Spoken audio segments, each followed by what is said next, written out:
Selamat malam saudara-saudara. Kali ini saya akan membawakan topik tentang rendah hati dan memaafkan. Saudara, di dalam kehidupan kita sehari-hari, kadang kita mengalami gesekan-gesekan, terutama ketika kita menghadapi perbedaan pendapat. Seperti kata Nurholis Majid, ketika perbedaan pendapat semakin dipertajam, maka akan terjadilah konflik. Konflik mengakibatkan permusuhan. Lalu bagaimana pandangan agama-agama sendiri mengenai memaafkan?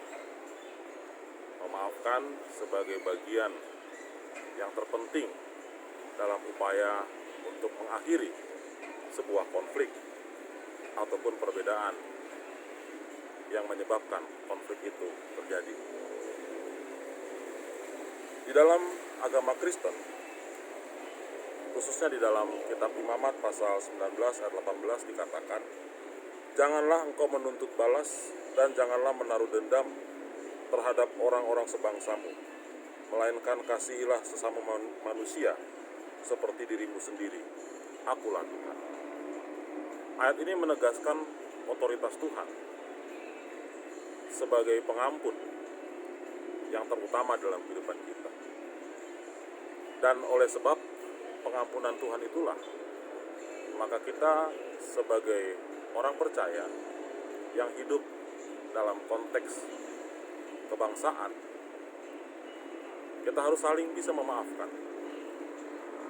Siapapun orangnya, apakah orang itu seagama atau tidak seagama, orang itu satu suku ataupun berbeda suku, dalam konteks kebangsaan kita harus memaafkan, karena Tuhan yang lebih dahulu mengampuni.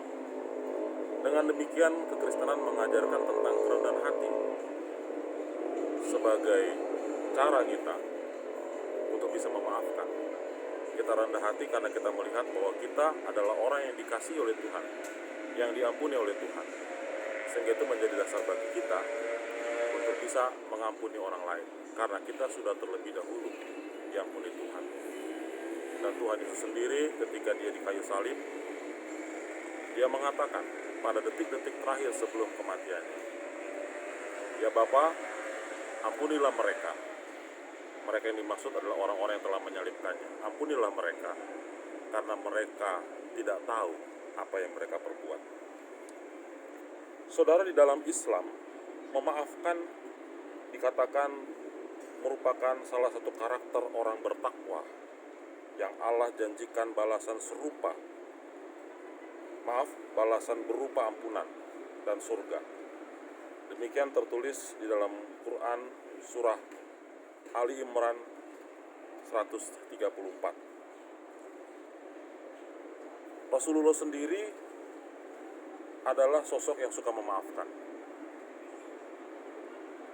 Dan di dalam Islam dikatakan suka memaafkan merupakan salah satu sifat dari Rasulullah. Beliau selalu memaafkan orang yang membenci dan yang menyakiti perasaannya.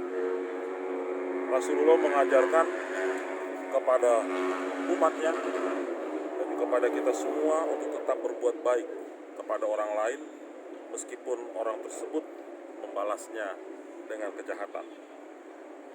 Di dalam HR Ibnu Hibban dikatakan adalah Rasulullah Shallallahu Alaihi Wasallam orang yang paling bagus akhlaknya.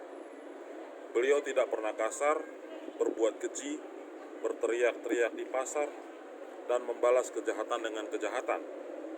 Malahan beliau pemaaf dan mendamaikan.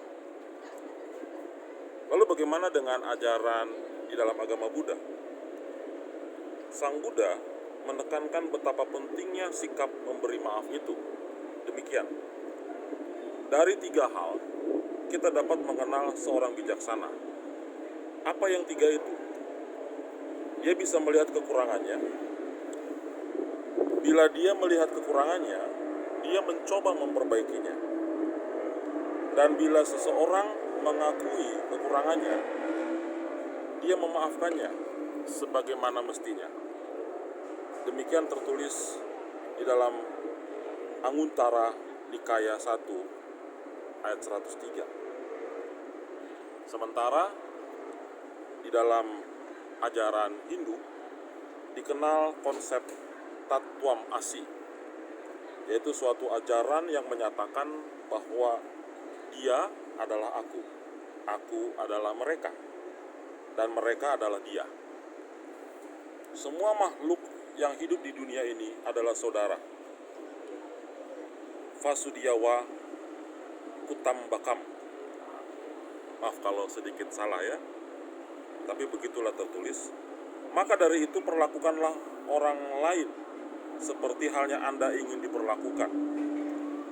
Segala perbuatan, pikiran, perkataan, tindakan yang dilakukan tentu saja tidak akan pernah lepas dari adanya hukum karma pala, yaitu hukum sebab akibat. Lalu bagaimana dengan ajaran Konghucu? Nabi Kong atau Guru Kong, yaitu Konfusius, mengajarkan demikian. Ini merupakan kata-kata bijak dari Nabi Kong. Jangan lakukan pada orang lain apa yang kamu tak ingin dilakukan pada dirimu. Beliau juga mengatakan sangat mudah untuk membenci dan sangatlah susah untuk mencintai. Begitulah skema cara segala sesuatunya bekerja. Semua hal yang baik sulit untuk dicapai, dan hal-hal yang buruk sangat mudah untuk didapat. Dari semua agama-agama yang tadi saya sebut, semuanya mengajarkan kepada kita agar kita sebagai umat manusia harus bisa saling memaafkan. Kasih dalam bentuk kerendahan hati adalah kunci untuk memaafkan. Kunci karena kita adalah orang-orang yang menerima kebaikan dari Tuhan. Dan kebaikan itulah yang membuat kita mestinya sadar diri bahwa kita adalah orang yang memiliki banyak kekurangan, tapi Tuhan berkenan untuk mengampuni, untuk memaafkan segala kesalahan dan dosa kita.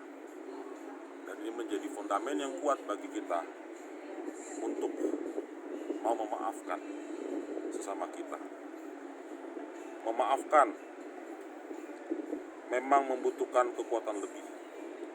Sebagaimana juga yang pernah diucapkan oleh Gandhi, Mahatma Gandhi dalam autobiografinya berjudul All Men Are Brothers. Gandhi mengatakan mereka yang lemah tidak akan pernah mampu memaafkan. Hanya mereka yang tangguh yang dapat melakukannya. Selamat belajar memaafkan, karena dengan memaafkan bukan hanya terjadi sebuah rekonsiliasi dalam hubungan, tetapi juga sebuah kedamaian dalam hati yang akan menciptakan persaudaraan yang sangat indah dalam kehidupan kita. Tuhan memberkati kita. Salam.